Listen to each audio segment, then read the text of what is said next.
మంత్రి గారితో పాటు రాష్ట్ర కేబినెట్ మంత్రులందరం సామాన్య ప్రజలకు అందుబాటులో ఉండటమే కాకుండా అన్ని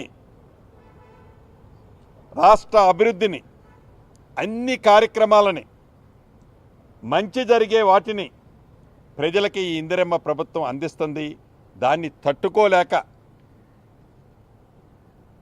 మనసంతా పదే పదే విషమని అంటున్నానంటే మనసంతా విషము నింపుకొని ఈ పరిపాలన మీద ఈ కాంగ్రెస్ పార్టీ మీద ఉద్దేశపూర్వకంగా దుమ్మెత్తి పోస్తున్నారే తప్ప ఇంకొక అంశం మీ స్పీచ్లో ఎక్కడా కనిపించలేదు.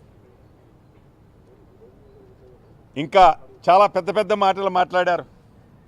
రైతుల విషయానికి వచ్చినప్పుడు రైతులకు వారి పేరున్నట్లు రైతుల పట్ల వారికి ఉన్న అభిమానం ఎంత ఉన్నదో ప్రత్యక్షంగా ఆనాడు మనం చూసాం.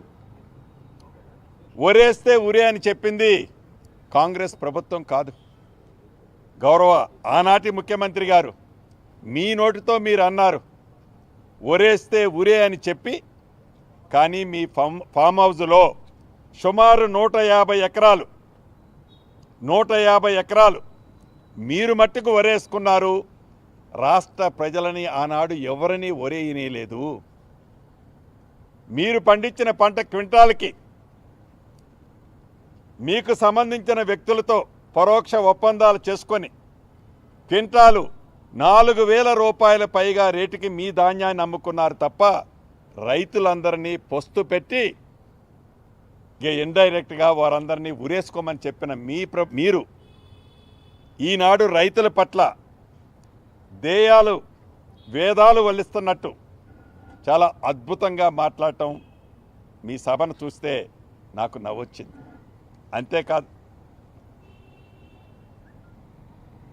కాంగ్రెస్ పార్టీ 20%, 30% కమిషన్లు అని ఏదో మాట్లాడుతున్నారు.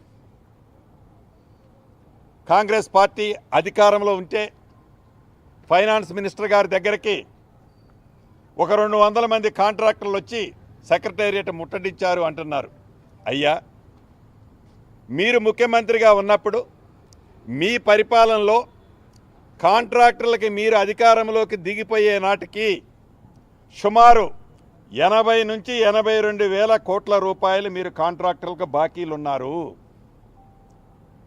ఆ బరువంతా తీసుకొచ్చి ఈ ఇందిరమ్మ ప్రభుత్వం కాంగ్రెస్ ప్రభుత్వం మీద ఈనాడు పెట్టారు మీరు. అంతేకాదు, సర్పంచుల మీద మాజీ సర్పంచుల మీద ప్రేమ ఒలకబోస్తున్నారు. ఇందిరమ్మ ప్రభుత్వం వచ్చే నాటికి సర్పంచులే లేరు, వారి పదవీ కాలం అయిపోయింది. ఏదైతే ఈనాడు సర్పంచులకు బాకీ అని పదే పదే మీరు మీ తొత్తులు మీరు అసెంబ్లీలో మా బచ్చాగాళ్ళు ఉన్నారన్నారే, ఆ బచ్చాగాళ్ళు పదే పదే మాట్లాడేది కాంగ్రెస్ ప్రభుత్వం సర్పంచులను నిర్లక్ష్యం చేస్తుంది, బిల్లులు ఇవ్వటం లేదు, సర్పంచులను మోసం చేసింది అంటున్నారు. కాంగ్రెస్ పార్టీ వచ్చిన తర్వాత ఏ ఒక్క సర్పంచ్ కూడా ₹1 పని చేయలేదయ్యా గౌరవ మాజీ ముఖ్యమంత్రి గారు.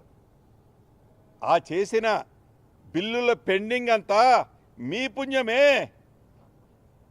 రాష్ట్రంలో ఈనాడు వేలాది మంది సర్పంచులు ఎవరైతే ఇబ్బంది పడుతున్నారో తమర పుణ్యమయ్యా, అది కాంగ్రెస్ ప్రభుత్వం పుణ్యం కాదు. ఇక కాంగ్రెస్ పార్టీ గురించి ఈ 20-30% గురించి చెప్తున్నారు. డైరెక్ట్గా ముక్కుసూటిగా గౌరవ మాజీ ముఖ్యమంత్రి గారు మిమ్మల్ని 2 ప్రశ్నలు అడగదలుచుకున్నాను.